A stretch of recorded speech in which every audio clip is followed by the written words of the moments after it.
This is Radio Boston. I'm Meghna Chakrabarty. And I'm Scott Kersner.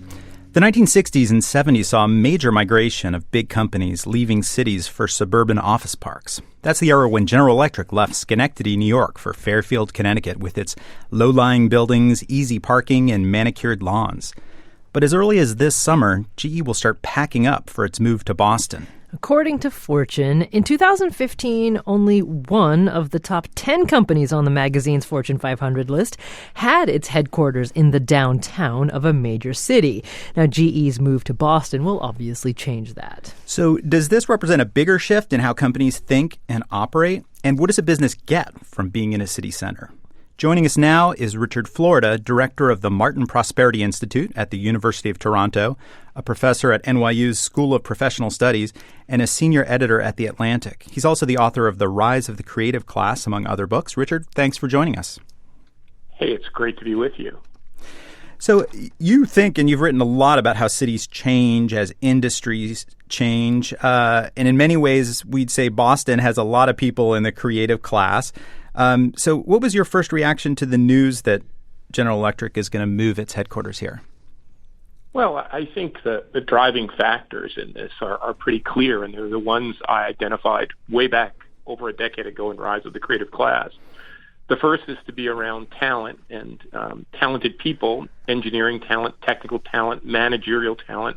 In fact, the thing that stimulated my writing that book was when a high-tech company from Carnegie Mellon, where I was teaching at the time, picked up its roots. It was a startup from that company in Pittsburgh and moved to Boston. And in the words of its founders and the venture capitalists that invest in it, to be around the talented people that they were already in Boston and they would have to lure to Pittsburgh. So that's one. Second is obviously the great universities, MIT in particular. As a technical university, GE wants to be considered back to its roots, Thomas Edison roots, as a very innovative high-tech company. And, of course, the general quality of place. I don't think of it as quality of life, the quality of place of the Boston region. I think in addition to that, if I would think of competitors, the thing that struck me is, well, why not New York? New York City, NBC is there, where 30 Rock, where General Electric has a major investment. And I think part of that reason is probably that housing costs have become so unaffordable and traffic congestion is so bad that Boston was seen as a great alternative that offered talent, universities, technology, quality of life, and although Boston is way expensive, Boston has more than 40% of its workforce in the creative class, one of the highest amounts in the country.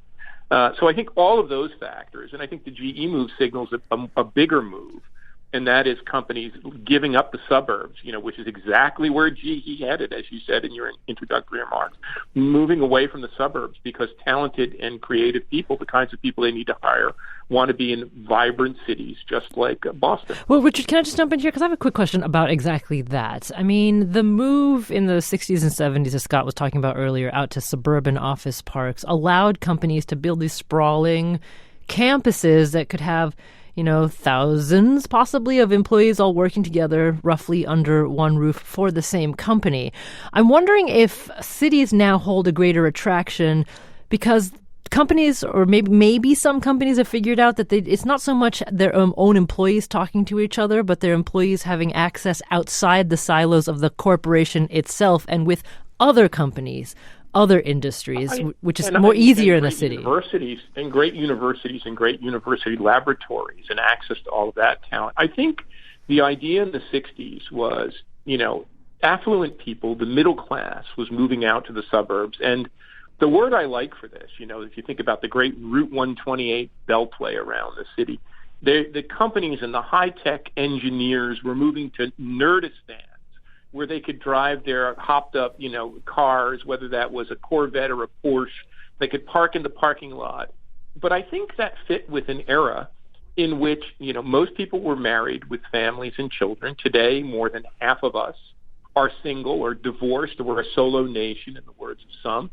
But also people switch jobs more. They move around. So companies have to replenish their workforce. A GE worker is no longer a worker for life, So I think in order to get that range of employees, men and women, married and single, straight and gay, you have to be in a vibrant metropolis. And I think Boston is in a real sweet spot. It's on the eastern seaboard. It has great access not only to New York, or to Washington if you're commuting there to lobby the Congress if you're an executive, but also to Europe. It has a great international airport. It has great technology. And as I said, it has an affordability that, while expensive by dint of the rest of the country, still is a place a younger person. You don't have to be a CEO to be able to live in the greater Boston area, or perhaps in New York now. You can't even be a CEO. You have to be an oligarch to be able to afford an apartment there. So I think all of those factors bode well for Boston. So now, Richard, you wrote a really interesting blog post recently about the way transportation infrastructure actually is connected to innovation and specifically the number of patents. There was some interesting research on that. So let's talk about transportation for just a second. The city of Boston is not without its MBTA woes and questions about whether we're going to have enough money to fund an extension. So is GE basically betting on our transportation infrastructure continuing to get better, or at least not getting worse? What do you think? Yeah, go ahead. I think your point about transit and transportation is spot on. At my institute at the University of Toronto, not a single young person, postdoctoral researcher I employ owns a car. Now think about that. When I was growing up, all you wanted to do was buy a car and escape your parents' home. So not a single person in my employ owns a car. So that means many General Electric employees, the ones my age, will probably want to have a car, but many don't want to own cars. They want to take transit. Certainly Boston and the MBTA have their woes, but compared to just about every place else on the planet or in the United States, Boston has a marvelous transportation system. Also, Boston is a compact metropolis. It has great urban neighborhoods. People can cycle to work if they like. Some people can live close enough to work so that they can walk. So I think the transit infrastructure of Boston was certainly a very big plus in luring GE, only because I think they're quite aware that younger employees and the following generations of employees are not going to want to have to commute in terrible traffic and congestion. Now, and again, what Boston offers is the fact that if you want to use transit, you can. If you want to bike, you can. If you want to live close, you can. And if you want to own a car and live out in your burbs, you can. So I think in that sense, GE has all of its bases covered. Richard, can I just jump in here for a second? Because we're gonna run out of time here with you. I want to inject a little note of skepticism here because on the one hand, I mean, yeah, it's great news that GE is moving to Boston, but on the other hand, it's news because it's so rare. I mean, I don't actually see a flood of, Fortune 100 companies all of a sudden saying we want to move to the middle of the city. I agree. I would have predicted New York City if you ask me, that knowing the CEO structure of GE, its other clients. But I think it's a good thing. It indicates that places like Boston and I think Washington, D.C. would be another one can play. My note of skepticism is different. I think the incentives are outrageous. I don't think they need their what I read in the paper, the Globe covered this wonderfully, $145 million in incentive for a company that would have located in Boston anywhere. And when you look at the announced 800 jobs, that's $181,000 in jobs. There's a lot of people in Boston that are struggling. There's a lot of kids in school that need school lunches. There's a lot of homeless people that need support, a lot of poor families and single moms.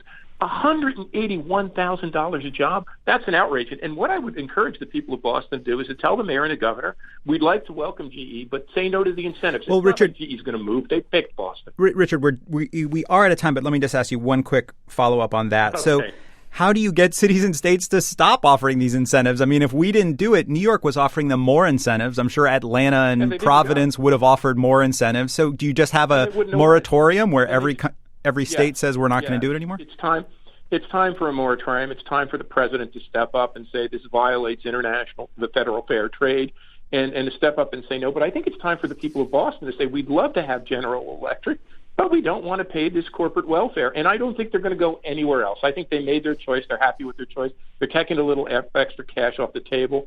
And you know what? Just one last thing. When you look at the data, GE is one of the biggest recipients of corporate welfare in the country. They're one of the top 10 companies that take corporate subsidies like this. It's time to say enough is enough. GE, you're a great company. We love you. We want you here. And let's do it on your own dime. Richard Florida is director of the Martin Prosperity Institute at the University of Toronto. He's a senior editor at The Atlantic. His latest book is Who's Your City? How the Creative Economy is Making Where to Live the Most Important Decision of Your Life. Richard, thanks for joining us. Thanks for having me. Great to be with you. Well, in a minute or two, we're going to talk more about GE's evolution as a business and where it's going. But first, we want to check in on one of the places GE is actually leaving. And that's Avon, Massachusetts, where the company is closing a valve factory this year and laying off more than 300 workers. A little earlier today, I spoke with Henry Pyries. He's a stock clerk at GE in Avon, where he's worked for 27 years. Pyries is also the president of United Auto Workers Local 470, which represents about half of the employees there. And we asked him what he was going to do after the plant closes. I have no idea what I'm going to do. And that's most of my members and even the other people that I know. We don't know where we're going, what we're doing. My membership, there's 54 of them that are over 50 years old, too old to start again, too young to retire. The other rest of my members, they're young, they're just starting out, young families with their kids and their mortgages, and they don't know what they're going to do. What did you think yesterday when you heard that GE is going to move its corporate headquarters from Connecticut to Boston? Well, my first thought was the poor workers in Connecticut. They're going to go through the same thing we're going through. It hurts me to know that my tax money is being an incentive to take jobs from someplace else. And, GE has a long history in Massachusetts. I mean, I'm sure you know of some of it. I think they employed 15,000 people in Pittsfield at one point. I don't think they employ anyone out there. They have had lots of employees up in Lynn working on jet engines. I don't think they have I think they still have a few people, not many there. But tell us, what does it feel like? We read these numbers in the newspaper all the time of numbers of jobs being added, number of jobs being cut, but how does it feel just to be one of those people and to know people who are part of one of those closures? It's tough. It's because like myself, I'm 27 years here. I mean, the last time I applied for a job, I filled out an application. Now I got to learn how to write a resume and actually even do it online. And where would I go? Is there manufacturing's a dying breed? We don't have that around here anymore. Those type of jobs are hard to come by. Henry Pyries works for GE Energy in Avon, Massachusetts, and he's the president of the United Auto Workers Local 470 there. Henry, thanks so much for your time today. Thank you. So the harsh reality of jobs being lost in Avon and the concurrent reality of jobs coming to Boston, it's all part of the bigger picture of GE's business trajectory. Now, back in the day, GE made light bulbs and refrigerators like this one from a 1952 commercial. You don't know what you've been missing until you get this wonderful GE combination. We didn't. We didn't have this separate freezer section with a separate door and a freezing system all its own. We didn't have all this storage space in the door or conveniences like sliding shelves. GE talks about itself a little differently these days. One day, machines will be sprayed to be made. And making something stronger will mean making it lighter. One day, factories will work with the cloud. Joining us now to talk about GE's evolution and what exactly the company does today is Michael Cusimano. He's professor of management and engineering systems at the MIT Sloan School, and he's consulted for GE. Michael Cusimano, welcome to Radio Boston. Hey, thank you. We also have Michael Greeley. He's a venture capitalist at Flair Capital Partners in Boston. He's former chairman of the New England Venture Capital Association. Michael, welcome to Radio Boston to you. Thanks, Scott. So a lot of people, when they think of GE, they think of that first ad. They think about the company that makes refrigerators and toasters and other appliances. Maybe, Michael Cusimano, let's start with you. Talk about the kind of company that GE used to be and the kinds of products that it was once known for, where it came from. Well, GE started very much with the electric light bulb, but that just can't stand alone. You need electric power grids. That led GE into motors and different types of materials, different types of power systems and turbines for running power plants. Eventually, they moved into actually owning mines for power sources for nuclear power plants. I mean, so it's really a story of very interesting related diversification. And they used to be at the forefront of high technology. I mean, they used to be the the Microsoft and the Google type of company that we talk about. So, I mean, they started with Thomas Edison. They became like one of the world's biggest conglomerates, Right. Fortune number 8 today. But more recently, it seems like it's been trying to deconglomeratize, if that's a word, and kind of sell off things, right? They used to own GE Capital, and they sold that off. They used to own NBC, as we remember from 30 Rock. They sold that to Comcast. So why are they getting smaller these days? Well, I think financially they haven't really done much over the past dozen years or so. This is under Jeffrey Immelt. So they've Financially, in terms of like revenues? Revenues and profits. Revenues have grown a little bit, but profits have been pretty flat. But all of those businesses, they did have a root in history. I mean, GE was a pioneer in television technology. Television is worthless unless you have content. So they moved into radio. They were a co-investor in RCA. So these businesses have a historical root, and all these products, they need financing, loans, leasing, maintenance, insurance, reinsurance. So it's kind of nurturing these related and semi-related areas that led GE into a conglomerate status. And then when you have a conglomerate, the problem is always, how do you make the whole greater than the sum of the parts? Yeah. How do you manage them? And they tend to manage it, a company like that, through financial metrics. And that makes it hard to really have entrepreneurs or aggressive people running the businesses for growth. I think Jack Welch, the former CEO, was famous for he would fire 10% of the people, the bottom 10% of the employees every year, right? Just to keep everybody else motivated. Well, his idea was he'd get rid of any business that wasn't number one or number two in its field. So, and he'd give his managers a few years to do it. And he drew 3 circles and said, you're either in one of these circles or you're out. If you do that systematically, you do end up with a better performing company, but it's hard to really build synergies. It's hard to build, an entity that's cohesive. Well, Michael Greeley, I mean, you've met GE's current CEO, right, Jeff Immelt. I mean, what kind of leader is he? What's his vision for the company? I think he's an exceptional leader, and a lot of what we're seeing is a natural rotation away from capital-intensive, regulatory burdensome businesses like GE Capital. And so, for me, I think Jeff's brilliance is driving other metrics other than maybe growth, but return on invested capital. I was with him in the Fairfield campus, which is an extraordinary facility, but completely from another era, maybe about a year and a half ago.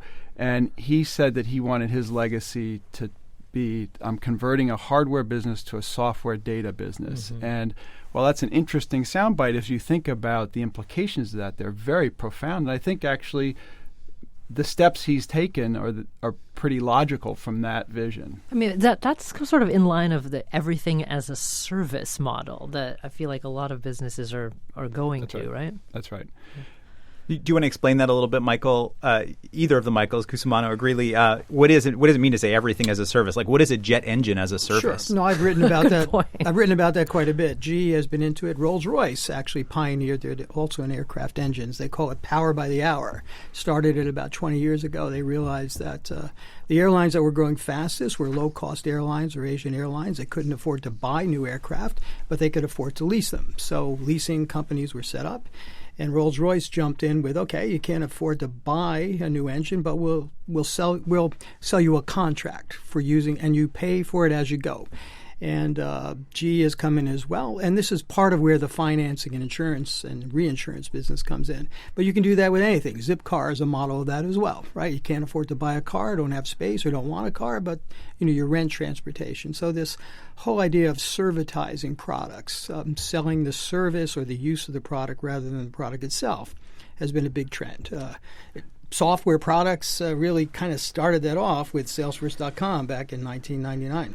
But I'm looking at, sorry, Scott, I just want to jump here. I'm looking at some numbers. I mean, we've got that GE had $149 billion in total revenue in 2014, or roughly thereabouts, but just $4 billion of that came from software, so it's still a pretty small part of its overall business. Yeah, software, but services was, I believe, more than $40 billion of that. Okay. And, they're not a software products company, so you don't really see software as a separate line item. But and services would be some technician who is taking care of that jet engine when things need to be fixed. Or maintenance contracts. And predictive analytics goes into that as well. So that's where the Internet of Things comes in. You put sensors and some smart technology and into your different products, and you can sell a service along with the product, or you can sell the product as a service and bundle maintenance and predictive analytics and repair and everything like that along with it. And I think what's interesting, given I'm more intimate with our healthcare business. Jeff grew up in the GE Health business.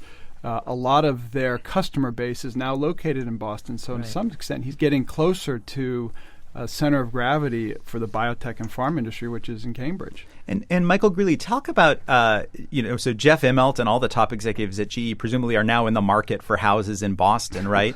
So this is, it is a personal decision as well as a business decision, right? That we have lives here in Western Connecticut, around Fairfield, Connecticut. That does seem to be a pretty big function here of let's move all the top executives. What do you think went into that, and what impact is it going to have here in Boston to have them here?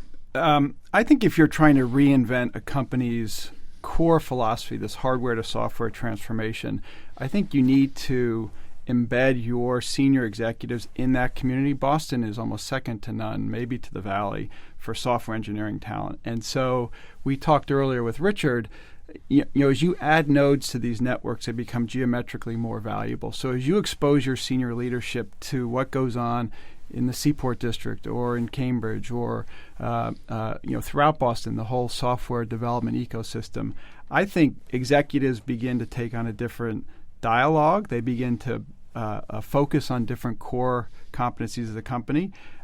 I think it's going to be spectacular to have them here. And so I think we're all very excited about their move. And recall Jeff went to HBS and he went Harvard to Dartmouth. Business School, yeah. He has some has New England roots ties here.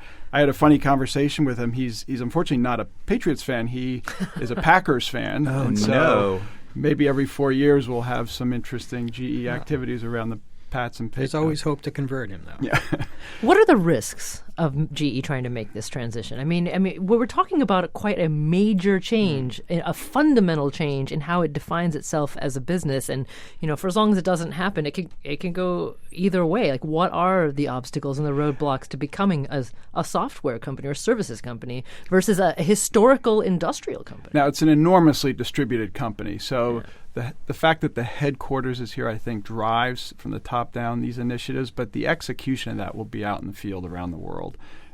So I know their healthcare business is nearly $20 billion of hardware, sort of imaging equipment, lab equipment. MRIs, that sort of thing. He wants those to become data streams, data assets. But his software business is a relatively modest business, important business, but growing very quickly. That's managed out of Seattle. And so the challenge for that conversion will happen in other geographies. The leadership and the vision will be created here. Yeah, but again, you have to think more broadly about software. It's not just selling software products. This is not them, GE, saying they want to be Microsoft. Right. It's putting software into most of their products and combining that with analytics that helps them sell services of different types. So it's really a technology that can diffuse almost all of their businesses. But you see what I'm asking, Matt? Like, at this point in time, we're talking about this.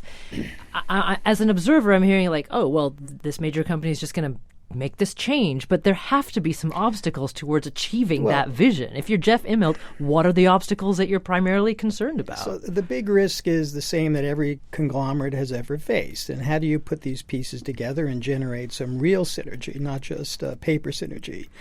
And they have got competitors out there in all of these spaces, right? They do. They're actually ahead of a bunch of competitors in terms of thinking through the industrial internet, for example. And they've been working on related areas for quite a long time. But still, jump-starting growth is going to be hard because these are very different businesses. They make everything from MRI systems to delivering healthcare services. And so how do you put those pieces together and get something that's greater than the whole? How do you grow faster than the economy? The original problem that Jack Welch faced was that GE couldn't grow faster than U.S. GMP because they were so diversified. They were like a sampling of all the industries in the United States. So Jack Welch tried to break that. by being very selective in the businesses they were in. I think Immelt has continued that philosophy, but he hasn't really broken free of that. Mm-hmm. I was with some of the senior executives yesterday at the J.P. Morgan Healthcare Conference, and to talk about the world coming full circle, they have a very big product vision around their light bulbs, embedding sensors to manage healthcare issues in the home. And so all of these themes begin to converge, and Boston is a wonderful geography for the convergence of those industries. But they face a problem in that Google gives away a lot of those services for free. Yeah, right. There's a lot more I think that we're going to be talking about in the coming days of GE coming to Boston.